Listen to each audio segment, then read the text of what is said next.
going on? Coach D? Are you frozen? Is Coach D frozen? Checking Coach D. There he is. Got me? Are we good? Yeah, you were frozen for a second there. You're all right. I hope it was a good pose. You were like this. You were like, ah. Well, I mean, that's normally me anyway, so we're good. I see Coach here.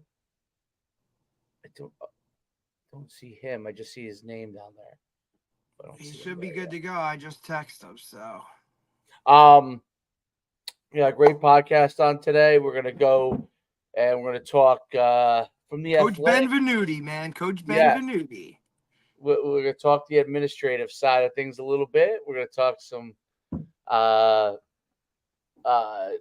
obviously he's a wrestling coach, right? Too, as well. Very good wrestling coach. Also coached football for a long time. Kind of went through that whole process of, coach into administration. And also has a son right now who's a junior, kind of going through the recruiting process, and he's kind of learning as we go as well. So, a lot of different sides to what we see and what we do. So it should be very informative for a lot of people that are going through certain things. I have Coach here, but I don't see his video. I'll bring him up. Maybe. Yeah. Hello, I can see you guys. I can hear you guys. Can you hear me? Yeah, we can hear you. I can't see your pretty face, though.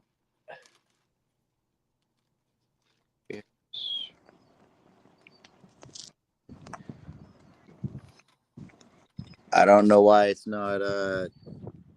You could try, Coach. Try going out and coming back in. Okay.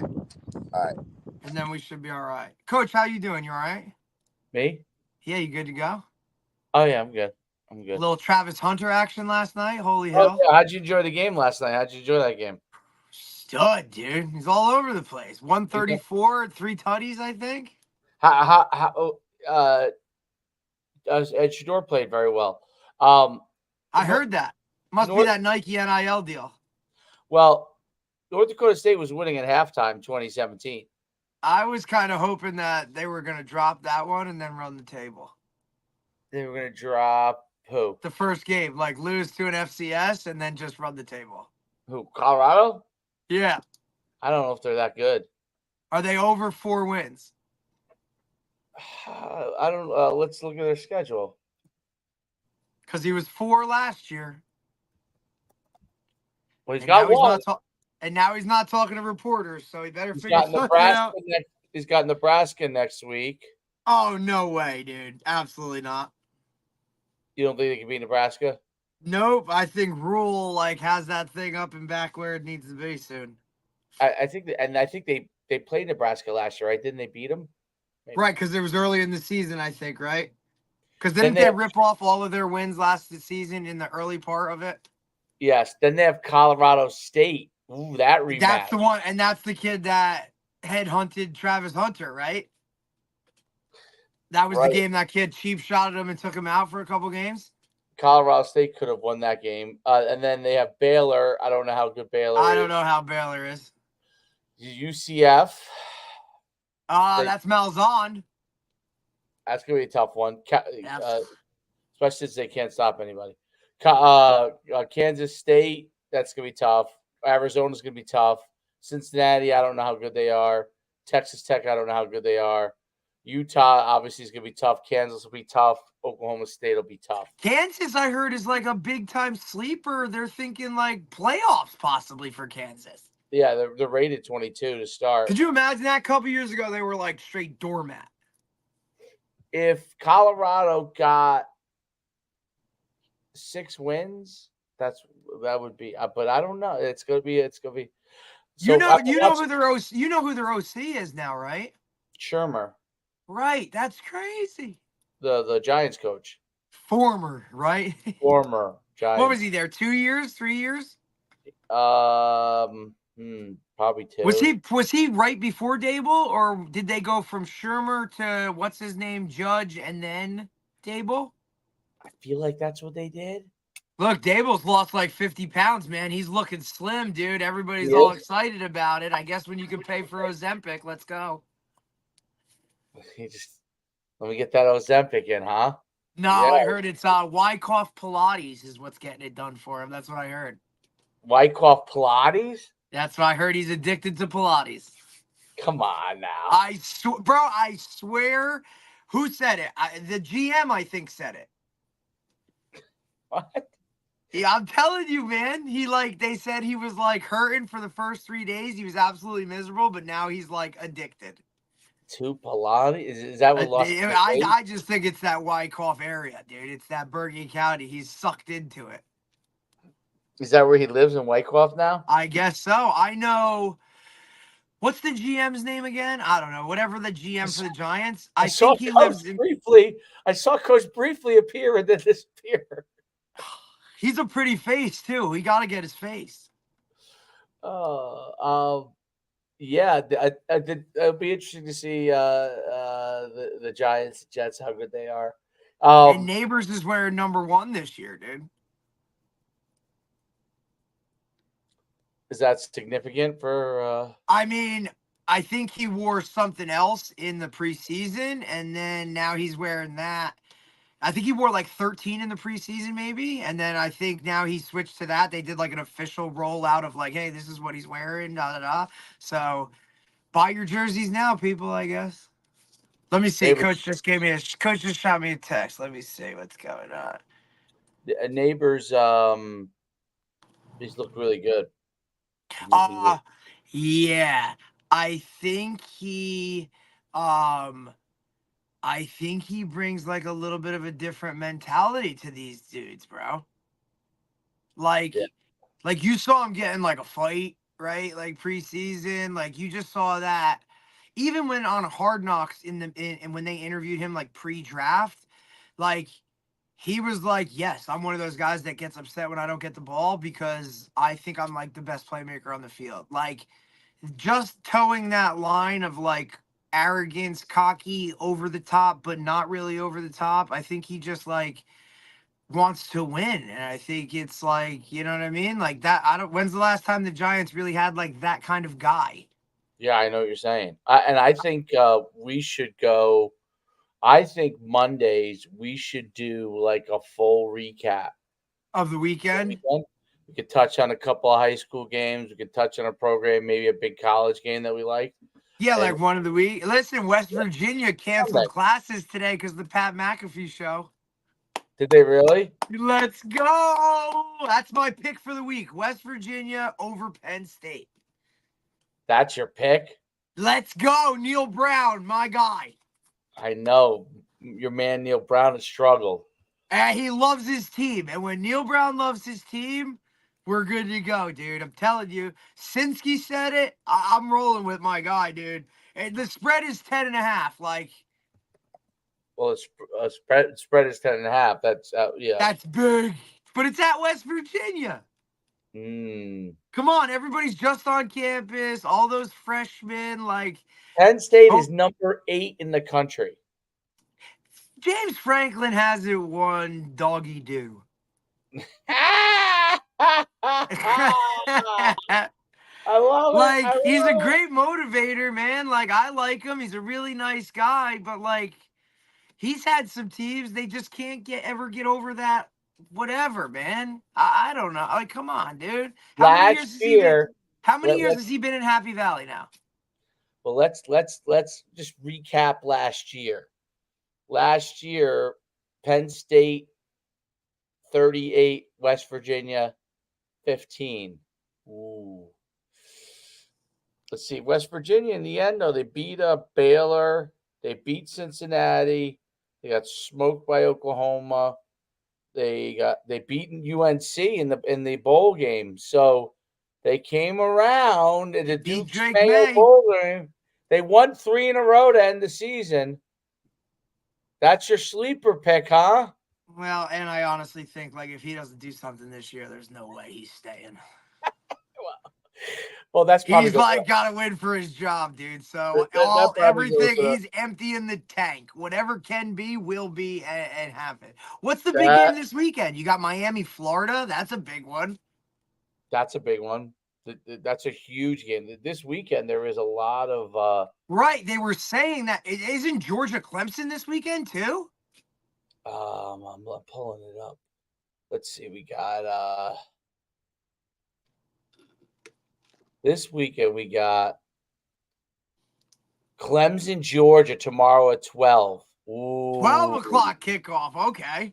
Oh yeah. Today we got Oklahoma plays Temple. They're gonna kill. Oh, good God! Oh my God! Really? Money game.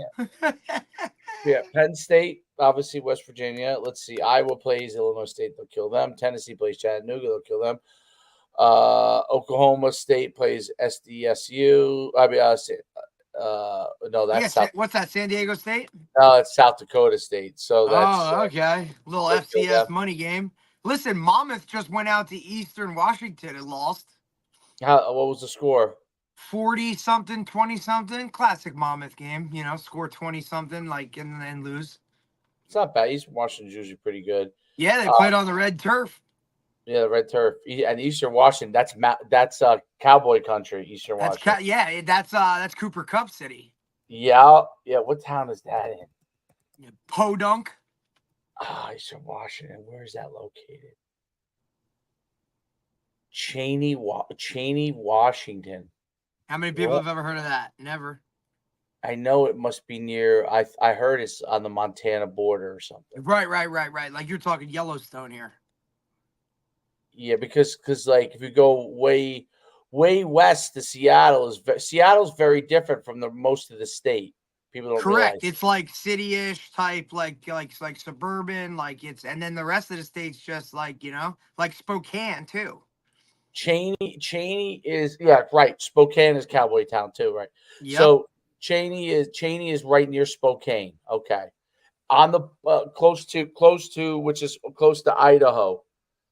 That's a cool area. So is Pullman. Pullman's all the way by.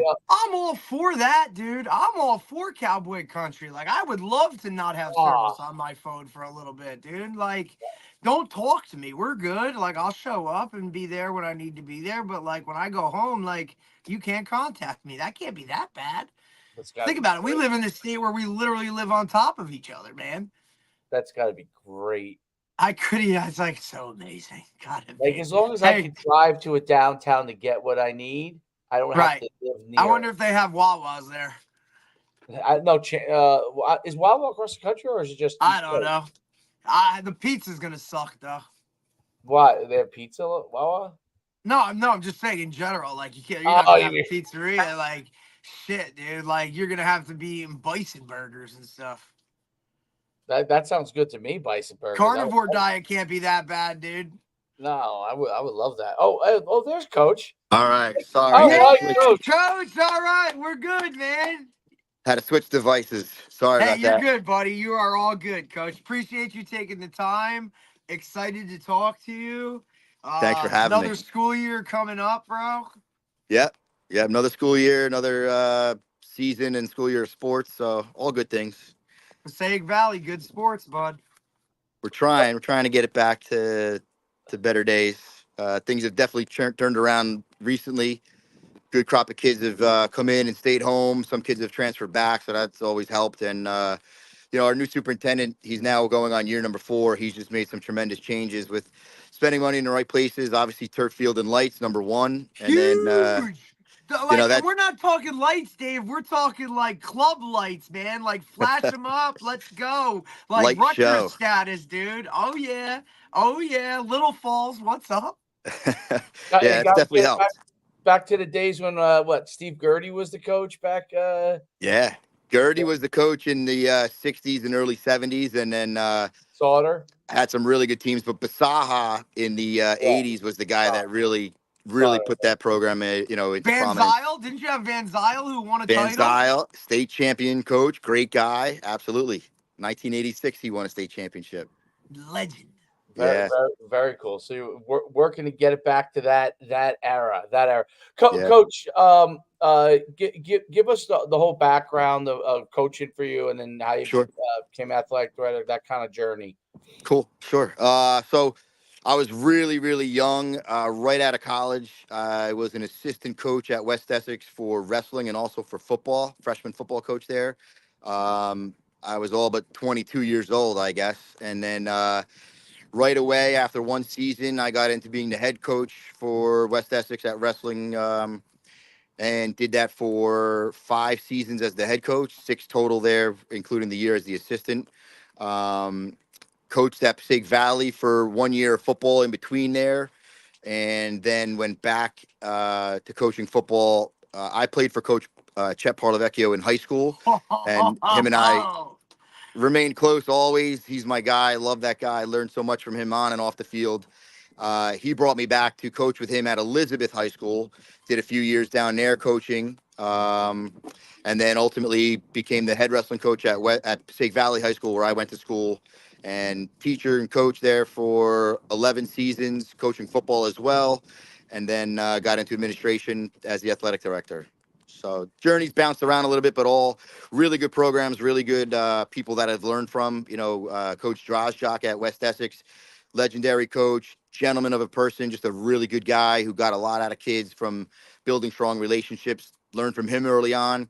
My guy who brought me into West Essex as the wrestling coach, Anthony Manella. He was also a really strong, great wrestling coach at Passaic Valley High School when he coached me.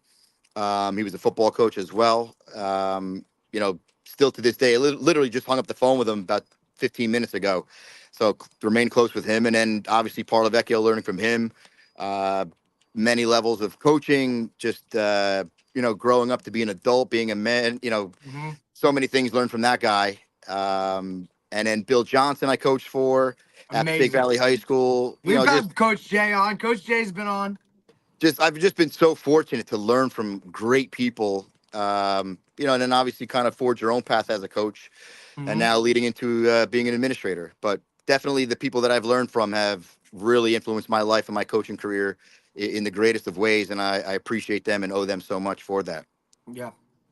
Well, what's been the biggest transition going from being a coach to being an administrator? Great question. I think many coaches probably look at, and I was guilty of this, looking at the AD role and thinking, well, I could do that. That's not hard to do. And there's just so many things behind the scenes that most people or many people don't even know about. The hardest transition for me, when I was the head wrestling coach, my little team of 30, 40 guys, whatever took place in that team, in that locker room, good, bad, or indifferent, I can control it. I can fix it, make it better, handle it. When you become the AD, there are so many things that are just out of your hand. The weather, we're in an officiating shortage at this time. There was bus driver shortages. There's just so many things logistically that are out of your hands, and you got to fix on the fly, put out a fire, or find a way to make it better. Or sometimes there is no answer, and it's, we're going to sleep on it and figure out something tomorrow. I just never operated that way as a coach. So the hardest thing for me was to deal with the many things that are out of your control. That was so hard for me in year one. Just really, really challenging.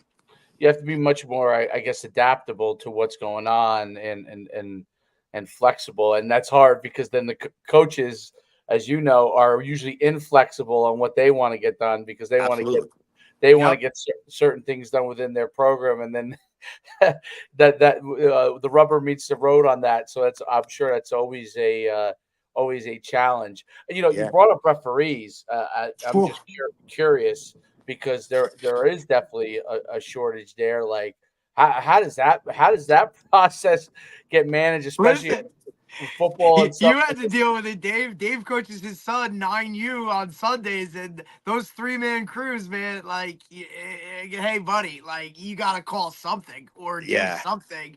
And listen, I'm sure you took over how many years ago now? This is the start of my 7th year as athletic director. Right. So you were athletic director through COVID too, which I'm sure throws 1,000 wrinkles into everything. But nightmare. Now, like you said, post-COVID, obviously there's a referee shortage. Like, how does In all that work? sports, right? In All sports. sports. Right. Yeah. Yeah. Across the board. Doesn't matter. Yeah. Baseball, football, soccer, basketball, wrestling referees, Yep. volleyball guy, like track. Who that? How does that whole thing come together? It's tough. You know, as the parent in you wants to scream from the sideline sometimes when you see bad calls, or maybe you see an official who's not very seasoned yet. But if Or the too AD, seasoned.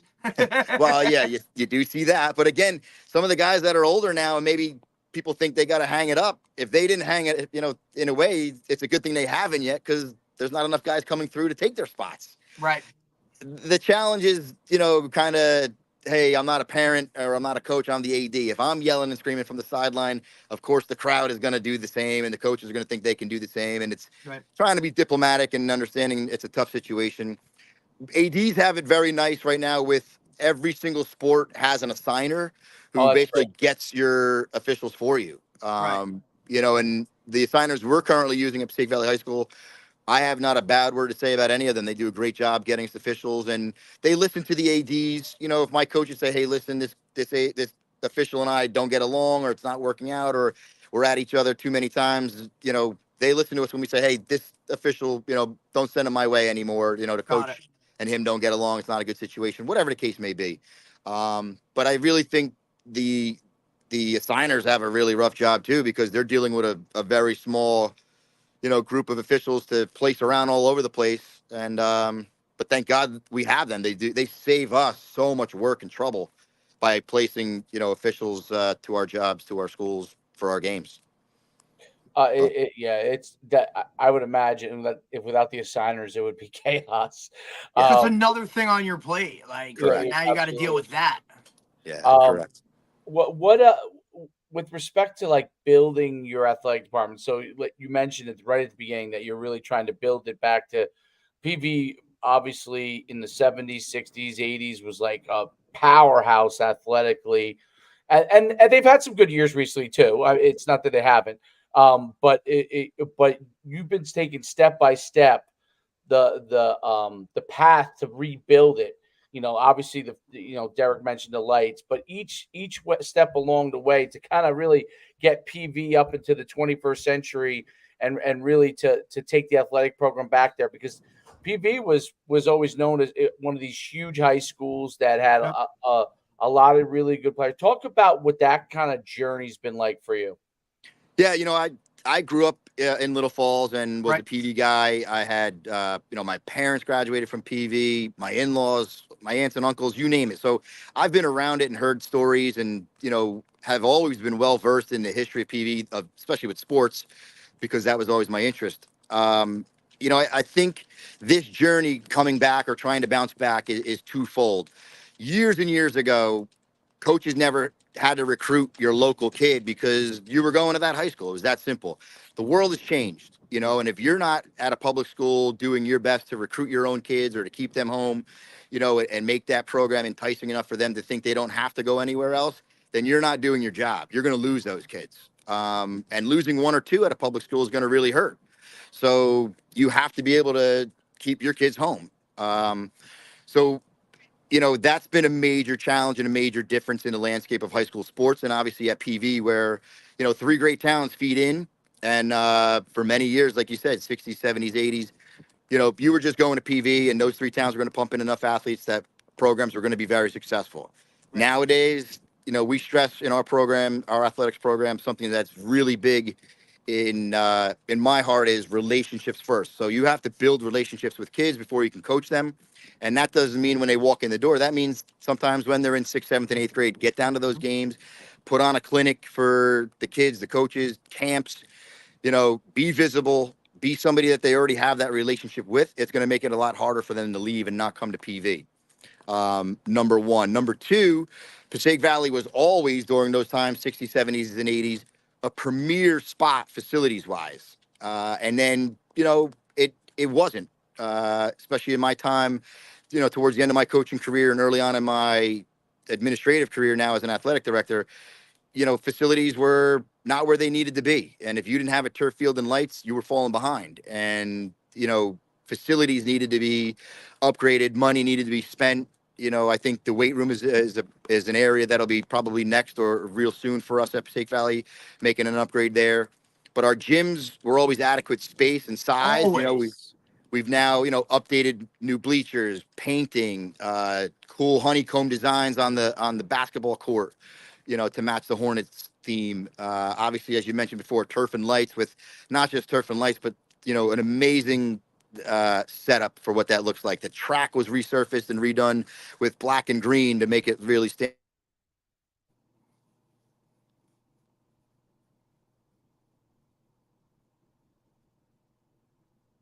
Did we lose him? I see him there. And I know what he's talking about because I coached there 2009, 2010. And like you were saying, and even growing up, because those three towns were in our youth football like pool. And, if you played Little Falls or Totowa, or back when it was West Patterson back then, you played at PV. And like when I coached there, I remember my first year, like they brought in lights for a game against Wayne Valley, right? Like when you would throw them up and they were kind of like, yeah. But when they upgraded, I'm telling you, like, talk about a premier spot to play a Friday night game, especially with like, the way the kids are now. Like facilities seriously matter. It's really important. Like, and Dave, we've seen it where we've been. Some of those places had really good facilities. Some of them maybe not so much. And I just think like when you reinvest in those things, like not only to the players and the kids that utilize it or coaches, but parents, like they want to see the latest greatest type of thing. And if you can kind of keep with the Joneses, you can, like Coach was saying, retain kids within your program to stay, What because are now I'm not going here for other stuff. What are the three towns? It's Little Falls, Woodcliff, Totowa, and now it's, Totowa. what is it, Woodcliff Lake. Yeah. Woodcliff Lake used to be what, West Patterson. Nobody Right. likes to throw Patterson in Right. there Right. anymore. Used to be West Patterson. Now is Woodcliff Lake and then Totowa. Right. That's right. Those are the three. You're good, Coach. You're good. We were just talking Sorry. about the three towns that go to PV: Patterson, Little Falls, Totowa, and what's the new name for West Patterson? Woodland Park, but I'm always going to call it West Patterson. I'm always going to call it West They Patterson. had to keep it a WP for all the manhole covers that have a WP on it, right? Just like Elmwood Park used to be East Patterson, right? That's EP, right. like less money. Like I get it. I just call it the 46 corridor, bro. Right there. There you go. Like that's what it is. But go ahead, Absolutely. Coach. Continue with the facility stuff. You were on the Sorry, I don't know when I track. cut out, but it was so we spent money on facilities recently. Obviously, as you mentioned, turf and lights, the new track. It's green and it's black and the transition zones are green. The basketball courts have been painted with honeycombs, to match the Hornets theme. New bleachers, painting around the walls and things like that within the sports facilities. Those two things are paramount in my mind. Relationships first. That's always going to be number one, whether it's coaching or leading in any type of way. Relationships matter, and building those relationships with the kids are going to keep them home. And the facilities, because let's face it, a young kid always wants to play on turf and under the lights and something that they view as cool, whether it's honeycombs on a basketball court or whatnot. Right. So it's those two pieces are what we've been really trying in the past few years to build, connect with, and keep our kids home and playing at PV. It's huge. Yeah, I think that's a big deal, especially all the towns that are located along the highways, the schools that are located near the highways like that were initially the groups that got plucked by a lot of the parochials because it was easy to get on the highway and go somewhere else. But now, I think one of the positive things I think for public schools, especially in North Jersey, is that some of the parochials have gotten so good. Like the level that they have is so high that there's a lot of kids that really that's not going to be the right fit for them, because if you go into a Bergen Catholic or DePaul and 8 of the starters are Division I players, that's a tough road to climb. Not that the player at the public school isn't a great player, they or could be a Division I, they could, but you may not even get the opportunity. So it's one of the things because the level is so high that you could be a Division I level player, and you may not get the opportunity. I mean, that was always one of the things that I used to always preach to kids when I coached in North Jersey, and is that it's not just about how good you are; it's about opportunity to be able to play. So once you're able to play, then you can know what you got to do to develop and get your skill set together. But if you're stuck behind a guy that is already, I don't know, physically more mature, it doesn't mean you won't pass him, but physically more mature at that point when you enter ninth grade and you have the ability and you're there, well, you may not even get the opportunity to develop you the way you should, or you might even be out of the sport sometimes in some kids' cases. Yep. So, Sure. So that's I think that's I think it's a great opportunity for a lot of the North Jersey public schools to really kind of continue to like pitch that their school's a great opportunity, obviously from a hometown standpoint, but also from a standpoint of you're going to be able to be developed, right? And I think that's a really really good thing. You're going to get the opportunity to get in the field, and part of development is actually getting on the field. I think parents sometimes forget that actually part of development is actually getting on the field to be able to compete. It's not just running through practice all the time too. So talk about what you know you're seeing, like you're hearing from like the athletes that come to your school now, that what they're looking for, from coaches and stuff like that, because I think that's one of always the most difficult thing, is hiring as an athletic director and bringing on the coaches that you feel can interact with the community and bring your programs to the next level. Yeah, that's another area where we mentioned before the transition from coaching to becoming an administrator or an athletic director.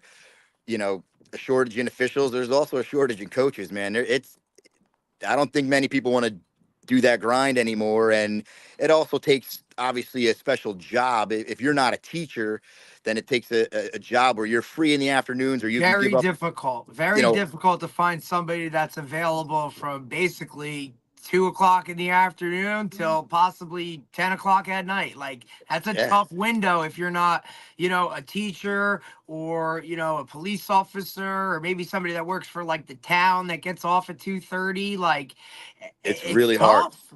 It's really hard to find those people. And then, that's during the school year, right? 2:30 for Right. practice or games at night, whatever the case may be. How about like the month of August? Let's face it, you're going doubles and whatever else during camp. Who has 2-3 weeks that they could just dedicate to being a Yep. coach? Okay, I gotta take my vacation, but it's not really vacation. I'm gonna go do camp, right? Like that's just part of the grind.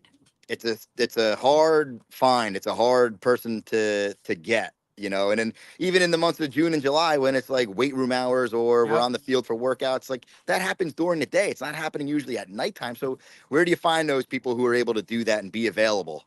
And then when you do find those people, are they a good fit with the rest of the staff? That was something I learned from Paolo Vecchio early on.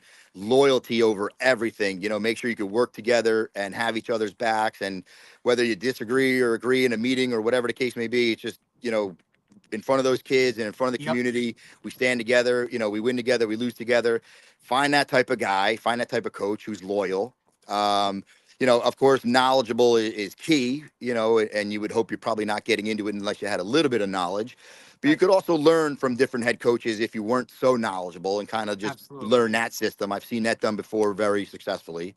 But number one, can you relate to kids? Can you relate to kids and relate to kids nowadays? And I know that sounds like cliche, kids have changed, but the world has changed, so you have to be able to relate to kids today, figure out ways to motivate them differently than what probably worked for all of us, where maybe it was yelling and screaming and threatening. Those kinds of things worked because maybe at home you had parents who kind of raised you in that manner. The world is different. I don't raise my kid that way. And even though I believe in you can be hard and strict and tough on your kid, then, it's different than the way I was raised or different than the way I was coached. You have to be able to relate to kids, so finding that coach who has, number one, the availability, number two, the knowledge, the loyalty, and fits in, and number three, relatable to the kids, who can build strong relationships with kids. It's a lot to ask for. It's a lot to find.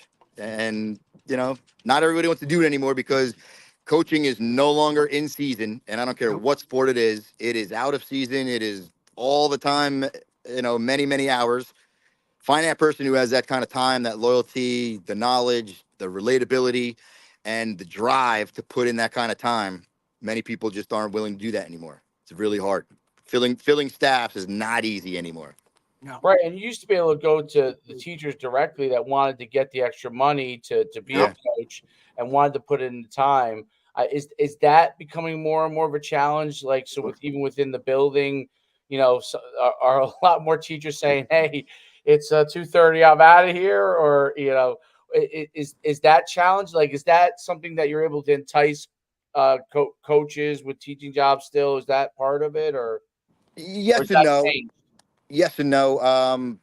The salary that you make as a coach is never going to really equate with the hours that you put in. Young teachers coming in, sometimes they're still looking and willing and able and wanting to be coaches, so that helps. But a majority, 2:30, the bell rings and they're gone. Or they could make more money in a part-time situation, whether it's tutoring or something else, where it might Right. look at, it's less hours for more money. So Absolutely. many teachers are looking to do that instead, and you can't fault them. And truth be told, any good coach isn't coaching for the money, because you're never going to get what you're worth and the time you put in. You're coaching for passion. Yep. So if I got to dangle money as a carrot for somebody to jump in on something, they're probably not going to be in that sport very long or coaching very long, and they're not really doing it for the right reasons. 100%. Passion over everything. Absolutely. When it comes to coaching. Yes. But Well, it's there's hard. no doubt. The number of hours never, ever, Never ever divide and figure out your hourly rate no. as a coach, man. Never do Yeah. it, because it's just not what it is. Nope. What are some of the things as far as challenges that you have to deal with, because you have to deal with above you principal, maybe board of education at times, right? And then you have obviously the coaches below you, and then their assistants. What are some of the challenges that come up for you as the athletic director that you've really had to solve, that you feel like you've really taken things to the next level with? Yeah, again, going back to just things you don't know when you're coaching and thinking you could be an AD or an administrator. I jump into the seat, 6+ years ago, and understanding, like, yeah, I want to be that AD that's for my coaches and helps my coaches, but also I'm answering to upper administration and the board of education. So you really do have to think a lot differently, and sometimes a little bit more wisely.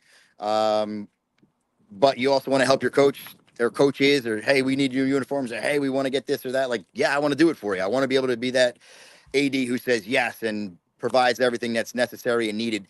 But knowing that you're answering to a superintendent, you're answering to a board of education, there's dollars and cents behind everything and a budget, and it just doesn't happen that fast or that quickly. That was definitely a learning curve for me. I'm super fortunate right now to have the superintendent that I have. He's also the superintendent of the Super Football Conference. Like, he's all in on Oh, sports. that's He's all huge. in. He's all in, and was a coach himself before, so he gets it. He knows what I go through on a daily basis. So supportive. Him and I are standing by each other's sides for games. He's right there when it's time to pay for something, improve something. He totally gets it. I am so fortunate to have that kind of support. So that has actually gotten easier as I've gone into this, because Right. of him coming on board now, 3+ years ago. A challenge in that same role of, like, administrator, coach, I'm in the middle, is I live in town. Right. So, You have a son who's a junior. yeah, I get, like, from every angle imaginable, every sport imaginable. I could be in someone's backyard sitting around a fire pit, and it's like, hey, I know you don't want to talk about it, but hey, can I ask you real quick what? And it's like, here we Come go. on, dude. Like, come on, Here man. we Like, go. this is my time, right? Like, but yeah, I get Here it. we go. It's part, But yup, like, it's I just try to make part of it. myself available. I try to help out and, be over communicative in those scenarios. But we have also put in some policies in place, not that anybody reads them or looks at them, even though they're signing off on them when they register the kid for sports. But, if there's an issue, then we say step one should be your child or the student athlete should go knock on the coach's door and have a conversation. That always can help so much. If the parent didn't like how that conversation went or still has some questions, then the parent should contact the coach to talk directly to the coach. And if that doesn't go well, now bring me involved, as the Chain of administrator. command. Correct. But living in town and, I'm deeply rooted there. People have known me for a long time. And now that my kid's there, I know them in different ways also. So a lot of times, whether it's a fire pit or ShopRite or who knows where, hey, can I talk to you for a minute? But again, all things that you learn to handle and do your best to get better at as you go through the process. Yeah, absolutely. And I think more and more, I guess you probably have parents that jump the jump the chain of Right command. to So you, like there's directly, always like surprises from that standpoint now. Whereas Oh, yeah. I think that's a big difference from what it was before. But I guess that's all part of it. The multiple constituents that you have to deal with, and the multiple parties from that standpoint. And obviously, BOE is always parents usually Sure. anyway, right? Because right. they're elected from the town, so it's that kind of a thing. It's really really interesting how the athletic director is really the guy in the middle of everything, and the person that gets pulled in all these different directions because you're an administrator and a sports person at the same time. Yeah. It's it's a very very unique, high profile position within every single Absolutely. school district. So Yeah. it's you have a tremendous amount of influence and power at the same time that both sides below you and above you have a tremendous amount of power that they yank at you for what their needs is. It's a very very interesting position, and you see that from an athletic director at all different levels. I wonder budgeting wise, Ooh. how you've been affected, and have you had to utilize outside fundraising for things? I'm not sure how much that has changed over the last 10 years or so. Yeah, when I first became the AD, day one, it was like, hey, listen, we're going to cut this from the budget in athletics because we were hemorrhaging money basically to Passaic County Tech at that time. And it was fairly new to us, and not knowing how many kids. Oh, Ah, isn't it? Listen, I'm sure he'll be right back and he'll yeah, apologize like crazy. But to me, Dave, like because we've always been kind of like the coaching side of it, yeah, and for the most part, just to like, you kind of understand it, and like, you really kind of think about the role, like you were just talking about, how you're definitely like a middleman, middleman. just trying to keep everybody happy. And depending on the size of your school, season to season, how many coaches you're trying to keep happy. On top of it, now you have to deal with people above you that are telling you what you need to get done. And then sometimes those people have people above them, right? And then ultimately, public school, you have to listen to an entire board that's basically determining certain things here or there. I mean, it's like And the you're a freaking budgetary constraints too, which are a yeah, whole like, hey, I know, like, we need this, or I know we need this, but this has to take priority, and we can only have so much to make it happen. This year with a budget, or that year with a budget. You're like, what's that guy? Like a marionette? You know what I mean? Yep, yes. Guys, I'm sorry. I figured out, I just blocked it, but every time I get a phone call on this phone, it's kicking me off the. Coach, Oh, you're an that's what it is. athletic I director, figured that man. might be Like, what you're it an is. athletic director. That thing rings nonstop, dude. Like, Nonstop, nonstop. So I apologize. It's probably the worst podcast you guys ever had because I'm getting no, kicked not off. even I close. couldn't get Listen, No. signed on and in. we had a coach, It's a mess. DeMayo. I think after it, like he probably just went and downed a whole bottle of Jameson because he was so frustrated coming on. Coach, you're good. Go ahead, continue. Yeah, but like as you said, you're pulled on both ends because you want to please your coaches and be loyal to your coaches and help them out. Then upper administration, and especially like you said, board of ed could be parents also, or board of ed slash administration. Maybe they're not athletic people or coaching type people. Like they don't understand when you're trying to Right. go to bat for a team or go to bat for a coach or a program. Like they're just not getting that. And when I first became an AD and it was like, hey, we're cutting from your budget, we were Oh, hemorrhaging money to PCTI. Didn't know how many kids would be going there, how much money that would be every year. So to prepare, we were just kind of slashing all over the place. So like, how am I going to succeed? I'm thinking like, I'm going into this job. I want to succeed. I want to get kids new uniforms. I want to improve facilities. You know, we got to make things better here to keep kids home. And it's like, oh, hey, we're going to cut 10% off your budget. And it's like, well, now how am I doing that? You know, Coach Schuman, you talked about like getting creative outside of the budget. Every team right now is doing whatever fundraisers they can to, you know, creatively grab some more money. And, you know, I tell the programs all the time, I tell parents this all the time. When I was a wrestling coach and parents would say, well, what can we do to raise money? And what do you need for your team? I would say, I don't care what they're wearing. That's not going to make them a better wrestler. I don't want, you know, don't buy them sweatshirts or this shirt or that shirt. Help me get another coach on my staff. So, you know, we say volunteer coaching, but we're creatively fundraising to get more coaching. You know, like that's a budget piece where, and it's a union piece, a teachers union piece where they're probably not going to add more coaches to a staff. That's just unlikely, you know. But if you're creative and you know, you find some funding to pay for a volunteer coach, to me, that is invaluable. You know, it's like Huge. if you had 3 teachers in a classroom instead of 1, you know, the chances are kids are going to absorb more and learn more.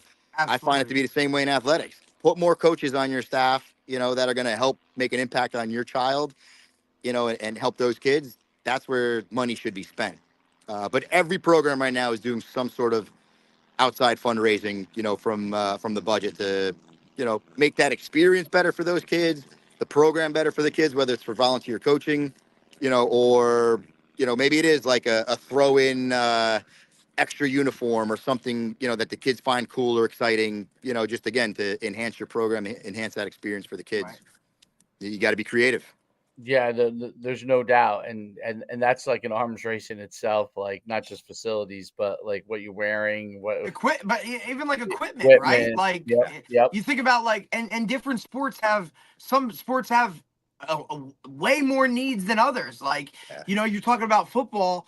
You know, each kid is wearing how much money worth of equipment that is needed. It's not like basketball where you're shorts and a t-shirt, you know, and Yeah. there's 75 kids on a football roster and there's 12 on a basketball team. Like Yeah. that stuff is where you really gotta, like you said, get extremely creative Sure. in the ways that you can raise money. You also have to kind of know your town or your area in terms of like what people are going to do or what they're looking for to support, right? Like Yeah. some people don't need something back, right? Like if I can send a $50 donation, like we're good to go, right? Like I don't need cookie dough or what was it, wrapping paper. Like dude, Yeah. like you've heard of like everything you could possibly think of under the sun. And Yeah. coaches get creative, and it's really kind of part of that whole process. Like not only do you have to be part of this team and play, but if you want nice things and better equipment and more coaching and that stuff, then you got to work and sell this program for itself. Yeah, you know, and years ago there was probably plenty of coaches who were totally against a booster club or a parents organization. But I would say right now you really need that. You know, let's look at where football Oh, has gone. Do you think a head football coach wants to organize a travel trip to Florida to play an out-of-state team and yep, booking flights and all that? They shouldn't be doing that. But if you have a parents group who's able to do that for you, because honestly, a lot of those trips don't even come through the school. no, It's taken care of because it's paid for by the booster clubs and fundraised by the booster clubs. absolutely. Like They're you can get a booking lot of multiple paid flights. volunteered coaches through that booster club, and if you have a great booster club that supports your program and can handle all of that logistical stuff, where hey, now that just gives that coach more time to coach. Correct. Correct. But like that's where the landscape of high school sports has gone, where, you know, we're traveling out of state for things. You know, our baseball team this spring, and we'll probably make this a yearly trip now, went to Florida for spring training. Yep, And, you know, the booster club took care of the nuts and bolts of all of it. You know, it right, was great. And they raised a ton of money so that the kids went for next to nothing for what the experience they got. But you can't absolutely. do that as a head coach and still try to coach. You know, you need those people to help you out, where years ago coaches were against having a booster club and, you know, It's they that didn't want whole to be bothered with territorial that. type of control thing that Correct. I feel like older coaches we're extremely territorial. This is my program. This is Yeah. how I do it. Blah, blah. Now it's like, all right, wait, if I can have somebody that can handle that, like, okay, great. Now we can go and focus on what really the whole thing is, and like actually coach and get to the nuts and bolts of that, where they Yeah. handle all that other logistical stuff. Yeah. So you need all those people to help out and make that program grow. And those are things that kids want these days. They want to travel. They want to get They want that experience. That might be the only time that they ever get to travel as part of a team Sure. in that retrospect. I mean, you look at a school Well, I like think a lot of them do. I think actually you get the flip side of it is that a lot of them do travel maybe with travel ball. Yeah. So they're used to it when they come to high school. So they kind of have some level of expectation that maybe we'll travel once in a while with high school because they have travel with some form of travel ball in their sports. So that is really an interesting thing that they travel a lot more than they used to, and the ability to fundraise for that is really interesting because that has definitely changed. I mean, obviously, baseball and softball have always like kind of that's kind of been a thing. I remember at Saddlebrook they used to always baseball and softball used to travel to Florida every year. I mean, going back like 20 years ago, with Darren White and that third day of softball practice when you can't go outside because a snowstorm hit. Now you got to set the cage up in the gym. Like, have them in Florida for a couple of days. They can get all that work down there, right? Yeah. I can remember that always happening. Darren White was big on that, Dave, right? Like, Yeah, he he would was big on always that. be there. But now you get football, right? That wants to travel out of state, Hey, and you get High you School. got multiple sports, and then it goes to basketball. Maybe wants to play in Sure. this winter tournament over here, and Yeah. wrestling, wants to go to the Beast of the East, right? Correct. And that starts to happen, which is all great things. You know what I mean? All great things, but the budget from there has to come, and that kind of brings me to my next question, which I'm curious in today's world how you handle the college recruiting and dealing with coaches and because obviously if coaches are teachers and stuff, sometimes it's hard for them to get out a class, but you don't want kids to get, not be able to meet with a coach or those kind of things. How is like that been handled with colleges now? Like what are you kind of trying to do now? Because this has transitioned so much just in the last couple of years, even with the NIL and transfer portal stuff in college. So kind of what do you guys do as in handling college coaches? Yeah, I mean, from an in-house perspective, kind of like what you alluded to, if anybody knocks on our door or is coming in, our head football coach or any coach that would be meeting with a college coach who's there to talk to a player, they're going to get coverage. They're going to get out of their class or their assignment to make sure they're in on that meeting with that kid. No questions asked right away. And especially right now with our superintendent, being such a sports guy and somebody who gets coaching and understands the importance of that opportunity for that kid. It's like no questions asked. Get him coverage. Get that coach downstairs, take him to your office, bring the kid in, have that meeting, make sure that takes place. What I'm currently going through and learning all of the other end of, being a parent and seeing how the recruiting landscape has changed, opened my eyes, and thankfully Derek has been just a tremendous resource of mine. Like, hey, what do I do? How do I get started? Where do you go? Because it's different. When I was a kid, everything went through your head coach. So if it wasn't happening through your head coach, you weren't getting recruited. Now it's the head coach is like last to get involved. It's you better be on Twitter. You better fill out questionnaires on every program you want to go to or think you can play at. You better get to prospect camps. You better get to combines. You better get your name out there, exposure out there, highlight video out there. And it's on you and it's on your parent to like make those things happen. It's so different, but I don't know that everybody understands that. So now that I've learned, a lot in a short period of time from Derek and going through it this summer with my son, getting that ball rolling, I feel like our school needs to do some sort of a, seminar or teaching lesson with any potential parent, or kid who has interest, no matter what sport or what level. Hey, listen, your son is a freshman, your daughter's a freshman. Here's what you need to do, and here's how it gets started. And now, moving forward each year, kind of have that refresher course with parents, where like me as the AD / going through it with my own son can help, with various perspectives. But just so that people understand what is involved, because myself included, former coach, former D1 athlete myself, I wrestled at Seton Hall University. it just was so different. I Pirates. had no clue how any of this really happens nowadays. And there's got to be way more people in my boat, and to help them and kind of educate people just to get that out there, I think is, really important. Something that we need to do now as a high school, helping kids and helping their parents, Well, that is a monumental change because of the fact that recruiting has continued to evolve at such a rapid pace. And once they put in the transfer portal, that affected high school recruiting in certain ways. NIL, which only really affects probably the elite, the super elite athletes, the best of the best. Yeah, but it's something that's on parents' mind because they don't see understand. Yeah, they see it. They don't understand it. What does it mean? And then you hit the nail on the head with the fact that coaches are sometimes the last to find out about things. I remember we had Coach Dunn on from Old Japan, and they every year they'll have a Division I kid, FCS kid, and they're a public school football program, and he coaches obviously basketball, girls basketball as well. He's had a lot of great girls basketball players. And so, he talks about how nowadays it's like when he had the Fuller brothers, like they came to him, they talked to him about, and now it's okay. He's finding out, what they're requesting of the player after the fact. Right.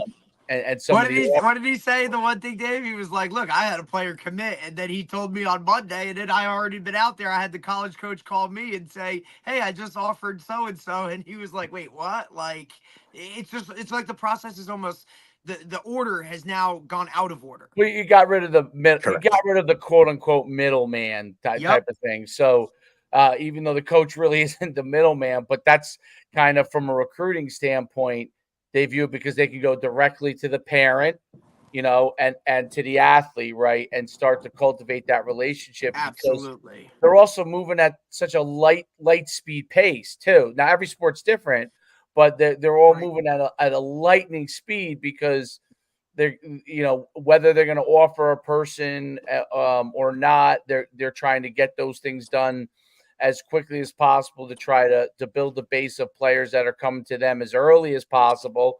And it goes for all levels. And then you have at the Division III level where they're in waiting to see who falls through, and not just falls through, but who can come to them, like what kid's leaving where. It's a totally different world. I've had this year, it's so interesting. Players that I've worked with, I've had kids that had multiple offers at Division I, and when they figured, it's time for me to commit to lock it in, they've said, we're going to have to wait on letting you commit because of the fact that we're going to wait for the transfer portal in December to come out, and whether we'll have a spot for you. And there's multiple different reasons. We overoffered, so on and so forth. And who we're fell waiting through? Who's this? Who's that? Well, they overoffer, right? So that's a big thing too. Like you'll overoffer, is at least scholarship wise, or positions now because the roster sizes are changing too. And we always talk about right? Don't we talk, Dave, like committable, non-committable, right? Like if you're a freshman and you have an offer, hey, can I commit? Well, it's kind of like it's that game. Yeah. And it's frustrating for the parents and the coaches and the players because they go on social media and I would say yes, there's a lot of offers being spit out, but it's probably the same kid posting over and over who keeps getting these offers. It's like these 15 or 20 kids that are, when you see the top tier kid who comes in with 50 offers and he goes on Twitter every time that he gets an offer, you start to think, oh my goodness, everybody's getting offered, but it's the same dude, same kids, right? Yeah. So that's also very confusing for kids and parents. Like I can't, that is definitely, I think you're 100% right. As you start to move to the new era, beginning to educate or bringing people to educate parents as to these are the things that are happening. And the biggest thing is do not panic because it is completely an up and down process. And you're probably going to be down unless you're an elite player. The elite players, when I mean elite players, Everybody knows who he is. Yep. Now, like everybody knows this kid is quote unquote one of the best. But everybody else who could be high level players, Division I players, Division I athletes, they're going to go through highs and lows, and probably a lot of it's going to be low until it becomes a high. Absolutely. And that's the hardest thing on it, and it's very interesting too. That's what it also makes for so much chatter, because like the heads that do all the talking about recruiting and all, it's very interesting because so many things happen. So you get so much media attention on recruiting and what happens, because it is very interesting. This guy left here. This guy got this money. This guy got this. But it all seeps into everybody else thinking, wait a minute, what about me? Right? Yep. Yep. And you feel like you're at a loss. Whereas when I came through, like, and this was in the early 90s, when I came through, I didn't realize that, what my recruiting situation was. I didn't even know compared to somebody else. Like, I didn't know if somebody else got offered early or somebody. I didn't really know. I only knew my stuff wasn't available to us, right? Like if you were on Rivals, or which was pretty much the only thing right there, or the McCarthy Report, like you really had no clue of who anybody was, right? Derek, I'm old. The only thing they had back then was the McCarthy Report. Me too. And that was on paper. Look, it wasn't digital. Had newspaper. It was on paper. You didn't even get it. I didn't even know I was on it until McCarthy came up to me. You need a VCR to watch Dave Schuman. That's right. McCarthy came up to me in spring track. Already had signed with UConn, and he said, "Oh, I want you to have something. You were in my report, and rated you as like one of the top 2 or 3 running backs in the state." I didn't even know what it was. Yeah. Yep. I didn't even know what it was back then. He's a really nice guy. God rest his soul. Yeah, and now that's literally all these kids look at, right? Like that's all these kids look at. Social media, Rivals, game changer. Where am I? What did I move up in my ranking? Who's the best receiver in this region, in this state position? It's the social media aspect of it has changed everything, right? Game changer. The now, marketing, right? Like everything is now. Right. So that's the biggest thing for these guys. It's like that's all they're seeing. So that's the expectation, when that's not what, that's the 10%, and the other 90, like that, you don't see that. Right. Yeah. Like that's just what it is. It's so funny. Like, this is a full circle story that I'm about to tell you. And it hits the nail on the head as to where we are right now with the landscape of recruiting. So, years and years ago, I coached some really good wrestlers. Kid by the name of Ryan Dunphy was getting recruited by everybody, and he winds up at Cornell, which is a tremendous fit. And Rob Cole was a tremendous head coach and great recruiter. He sat down and talked with us about, don't use a recruiting service like that. That's garbage. You don't use a recruiting service, and don't have somebody make your highlight video with all fancy stuff on it. He's like, just send me your best match, your best 2 matches, like stuff like that. And it was just so different, right? And even when I was a kid at Seton Hall, I could remember the coach would get a highlight video from somebody and he would throw in the garbage. He's like, I don't want to see highlights. I want to see this kid win and lose. I want to see both, It just totally changes the whole landscape. And if you were using a recruiter or recruiting service, it was frowned upon. Because who knows you better than your head coach, or who knows you better than somebody, in your inner circle to make a phone call or get facts about you. Well, now, like, I see what you guys are able to do for kids and how you're able to get that exposure because of social media. You can't do that alone as a head coach. You can't do that alone as a parent. I certainly can't.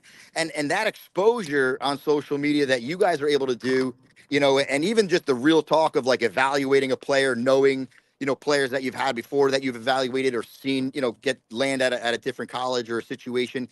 Your knowledge of that and your ability to reach so many more people is absolutely a necessity nowadays, where like that has totally gone full circle, where we're being told, don't use a recruiting service. Right. We're not going to listen to a recruiter who knows nothing about you.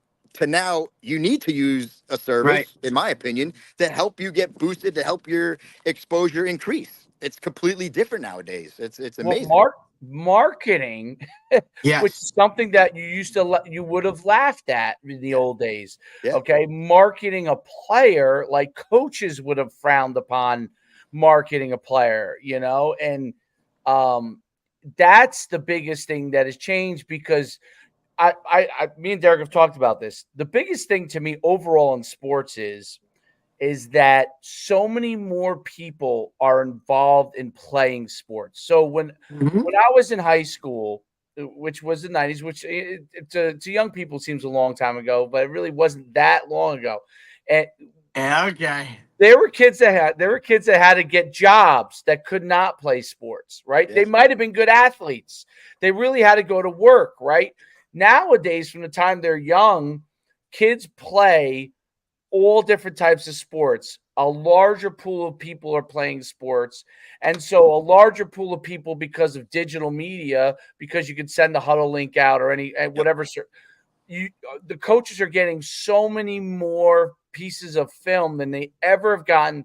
More athletes are playing sports. More film is getting in their hands earlier than ever. It's like when I talk to college coaches, it's literally a clutter. They have guys now that are just going through got kids that are on the lowest level just to say, hey, coach, take a look at this guy. This is a guy to even take a look at. So if that person doesn't see it, or you don't have a relationship with a coach or someone who you can say, hey, literally simply, can you take a look at this kid's film? And it makes sense. They're vetting almost for them to weed that out, because how many DMs and emails must college coaches be getting on a daily basis? We talk about it all the time. And a huddle video. And it's even like huddle. Okay, I got to sit through the ad first. Now I got to watch this film. Like the rule of thumb, right? You don't want to have a 10-minute huddle video. If you're a college coach, you probably don't have a ton of time for that. So it's hey, maybe it's a lower level GA, a lower level coach, whatever, maybe vet through that. You go weed that out for me and send me what you think I should be looking at or seeing or responding to. It's an intern because they got to be getting that's looking at this stuff, flooded. They must be getting flooded with that kind of stuff. Well, we had on Tyler Siskey, who used to be at Alabama and Ole Miss and quite a few places.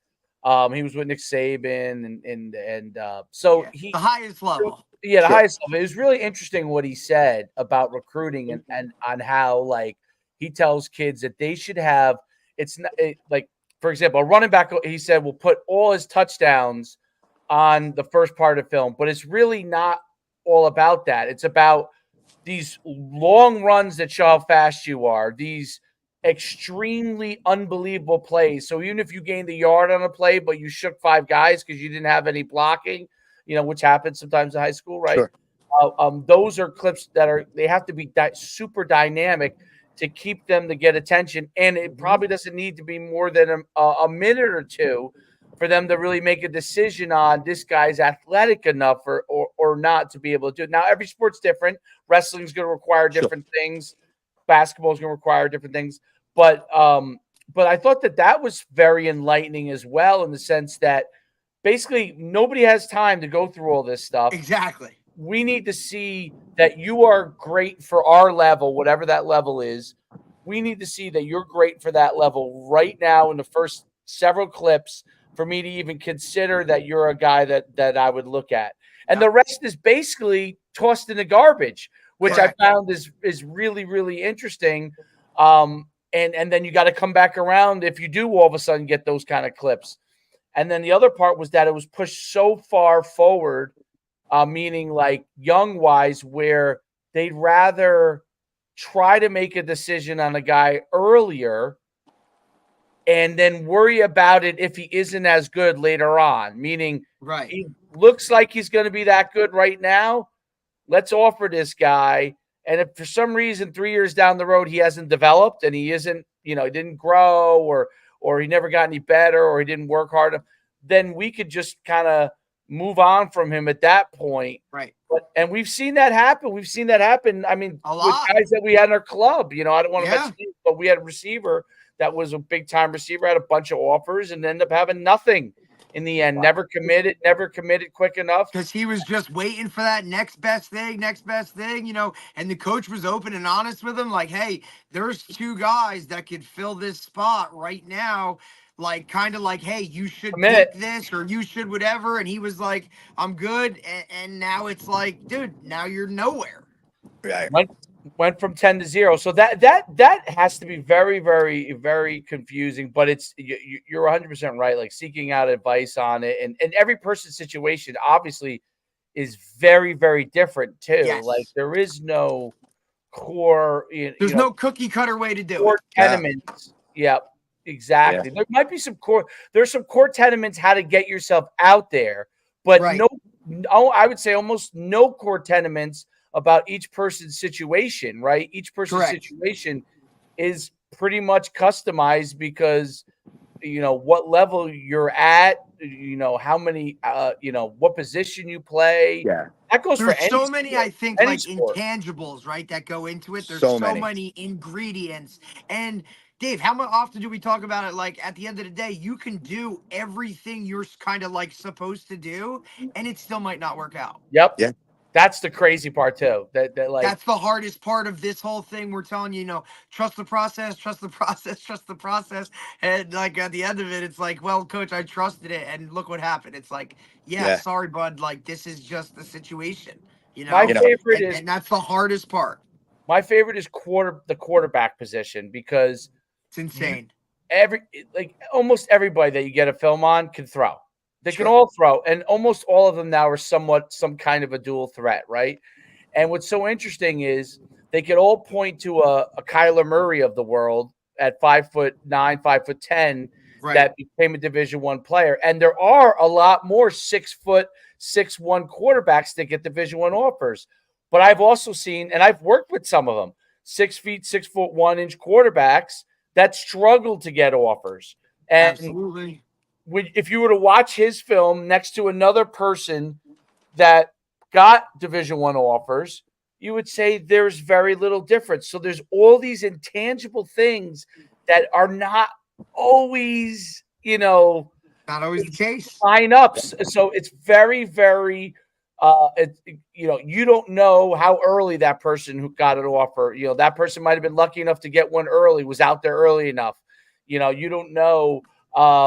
You don't know the situation as to a coach fell in love with what this player did versus you, or you don't know how many offers they already have out. So you're coming around here, and yes, it may look equatable. And then the level of competition, right? Like in wrestling, that's probably a huge thing. Absolutely. Who you wrestled against. Yeah. Derek, do you remember Steele? So Steele's going to Felician on Division II. He was he started wrestling late, was a very good wrestler in high school, but hadn't really gotten to that point yet. Went to Brookdale College for a year, wrestled against all the college kids, because you could wrestle in all these open things, as you would know, coach, right? Wrestled in all those things while he was at Brookdale, and did so well, beat some of the guys who went to like the NCAAs and stuff like that. Got himself a Division II scholarship, right? So it's so crazy and how it all is. What has your experience been as you're trying to navigate it? Yeah, yourself? I touched on a little earlier, the old school mentality of like, well, the coach and what I knew, whether it was getting recruited way back when or going through it as a head coach, it's completely different nowadays. And you start to get onto Twitter, because obviously, a lot has to do with social media with recruiting, and you start seeing, the services that are out there or different things you should be doing, or you read somewhere, do this and do that. There's just a lot of information. You try to process it all, make it into your little plan for, your child and what you're trying to accomplish. For me, being a coach and a former player and former football coach, I could at least understand with my son to know, like, hey, let's talk about grades, where you might be able to get in or what schools you're looking at, number one. Let's talk about your size, your ability. And again, I'm going to be the harshest critic of him because I'm a coach first when I'm evaluating him, not a dad. And I think a lot of people struggle with, they think their kid is really, really good. And don't get me wrong, my kid is athletic and does very well. He's had a lot of success in athletics, but I also know what it looks like at a major level, and that's not him. So, trying to help him figure out, like, where do you fit in, where can you actually be a part of a program and play and have some fun experiences, looking at roster sizes of colleges and looking at, how many seniors, how many fifth-year seniors or COVID seniors, those types of things, looking at the measurables, how many kids are your size, your weight, and things of that nature, to just get a better, like, reality check for him Right. before we moved forward through it. We went to the prospect camps, which definitely have been a really good thing, opened his eyes to, whether or not he thinks he can fit in or play at those levels, get that type of coaching and exposure. But it's just a whirlwind. It just happens so fast. There's so many moving parts to it. Some things are very confusing when you're trying to read that NCAA chart as to, like, okay, this month is a dead period, but this month is a quiet period, and what's the difference? The And then they can schedules, talk to you, but they can only who talk can to you. talk to you when, who can do Yeah, what, like, who can do not in this, who can person do. and not through this, but only on DM and email. And it's like, holy moly, to try to figure all that out this summer when we really picked up the pace on all this was just, your head spins. And then he comes at me with, oh, it was so-and-so just committed and he's only a sophomore. And I'm like, well, like, or got an offer. And I'm like, well, don't look into those too deeply, because an offer could be like, hey, listen, in 2 years we'll talk, or 2 years, yeah, we'll offer. Right, but, like, right. there's nothing pen to paper. Like, don't get all excited about that stuff. It's going to happen. You just let it work its way out. It's just, but it's confusing at times. It's stressful. It's a whirlwind. But at the same time, I'm loving it because, I feel like, I'm riding that wave with him and learning with him and watching him grow into this, hopefully potential college athlete has been fun and exciting for me too. Watching him go through it. It's been really cool. No doubt about it. It's the best thing is enjoy the process along the way. Absolutely. Yeah. Because ultimately you're going to get to where you want to be anyway, and you're going to get to a place where you belong, and that's And where it's you a get fun time for both of you, right? It's great as a father to see, like, hey, my kid's kind of wanted. It's good for him to feel kind of wanted. Like, a lot of guys just get so ingrained in it. Like Dave said, like, just enjoy that process, because it is, a once in a lifetime type of thing. And it's something you could be talking about years down the road.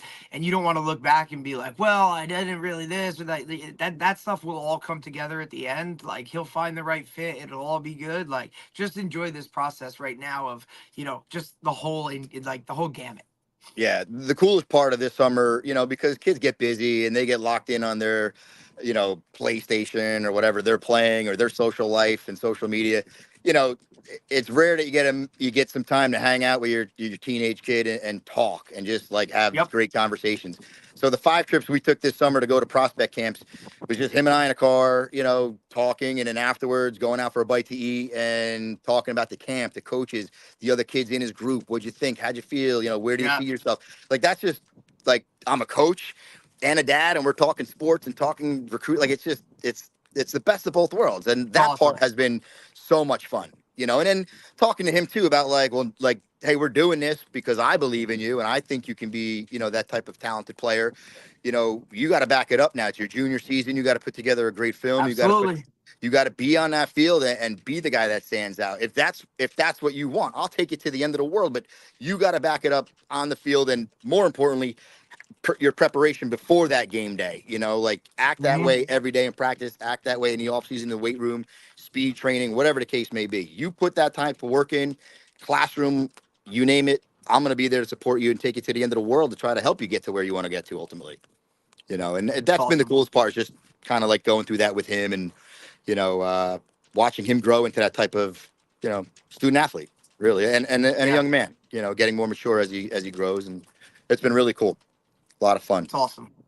No doubt. No, that's phenomenal, Coach. It's been awesome. Great having you on. I'm glad we finally got the technology part worked out. Sorry for my hip. Hey, you're good, man. I appreciate it, Coach. I appreciate it, obviously. You know what I mean? And like I said, we've been in contact, and it's awesome to see you now, like, because I've seen it from the jump, right? Like, when I was with you in 2009 and 10, and to see you grow and do great things. Like, Passaic Valley's always been an awesome place. Like, it's where I got my entire coaching career started. So there's always a piece that's there. But just to see you grow through this whole process, and then watch your son develop into what he can become. It's really awesome. So I'm glad, we can always help in any way, shape, or form. Just let us know. Listen, I appreciate, you guys and what you do. Like I said, it's a newfound respect and understanding. And, you guys work hard at this with the recruiting and, helping kids and families and the podcast. I love it. I tune in. I saw the one with Coach Dunn. I heard his remark about finding out on Twitter that one of his kids had committed already, which, you laugh at nowadays, but that's how it goes. The Princeton head coach, Therese, he did a great job talking about relationships, and I'm a real big relationship guy. So like that really hit home with me. You're bringing so much to light for kids and families throughout the recruiting process and just, high school athletics in general. And I think it's an important piece. I really do. I respect what you guys do. I think you're great at it. And Derek, personally having known you for a long time and the questions you've answered for me and the help you've given me, throughout this summer is invaluable. I love doing stuff like this. If you couldn't tell, I love doing things like this and talking sports and athletics. So love being on. I'm honored that you guys asked me and really had a great time here. Appreciate it, man. Great Keep up the having good you on, Work. Coach. Thank you guys very much. And we'll talk soon. That's it, man. Go enjoy yourself. Talk to you later. Thank you. All right. Take care. Bye, guys. Take care, buddy. That was great. Good stuff, man. Good stuff. It's good to hear what it's like to be an athletic director. I think it's important for thank you. Maybe for a lot No thanks. You're good, bud. I'm good. I mean, shit, his phone rang 3 times in an hour from God knows what, dude. Like, that's just what the world is. That's what it is. Of course. Well, yeah, that's their job must be on the phone. They must be on the phone 24/7. All day. I was surprised he was not one of those earpiece guys walking around. No thanks, dude. No, I don't even pick up my phone. Look, I know it's a good amount of zeros, but no thanks. No, well, that's true. That's a big. Is that a group 5 or is that a 4? What is that? They're actually a 3, I believe. Wow, PV shrunk. So you think about 3 towns going to 1 school, and there's still a 3. Were they always that, or were they? No, I think they used to be like a 4. Right. Okay. Yeah, I guess. Population wise, although in general, I think. And remember, the socioeconomic dynamics of those 3 towns have, like, you know what I mean? Like, have changed in a lot of ways. So, like, that's something that, you got to navigate too through all that process. So he does a great job, though, man. He does a really great job. Like, I've known him for a long time. He was a hell of a wrestler himself and a hell of a wrestling coach. They've always been a very good wrestling program. And then, like, I know when he got back involved, when Coach Parlavecchio came back, he got back involved in football. Like, just overall good dude that understands sports are needed and sports are a part of the process and just continues to help, like, that whole school and just athletics in general grow. So I'll always be a fan of him, man. He's awesome. Yeah, no doubt. He was really good, and it's interesting to see PV how they're going to evolve, because PV was like I said, it's one of those, like, well, there's certain high schools that were like right, and like you hear that high school's name when I grew up. Yeah, oh wow, they have huge kids there. Absolutely, dude. Oh my god, they'd always some big ass dude. I'm like, what? I don't have to hit this kid. Oh my god. Well, they were legend because when I had Steve Gertie as my head coach. Right. For a few years, and but he kind of, I think he built his success primarily at PV. Absolutely. They were known for having monster linemen. Always monster dudes, like just big dudes. But like I said, it's like I said, it kind of went, whatever way for a while, but you can tell, like, they have the right people in place now, right? Like he said, like with a superintendent that understands all that kind of stuff. And that's important because that's where it all comes from the top. Like, yes, he has to answer to a board, but you get the right people on the board, you're good. Absolutely. All right, let's wrap it up and we'll see you next Friday. time. Yeah.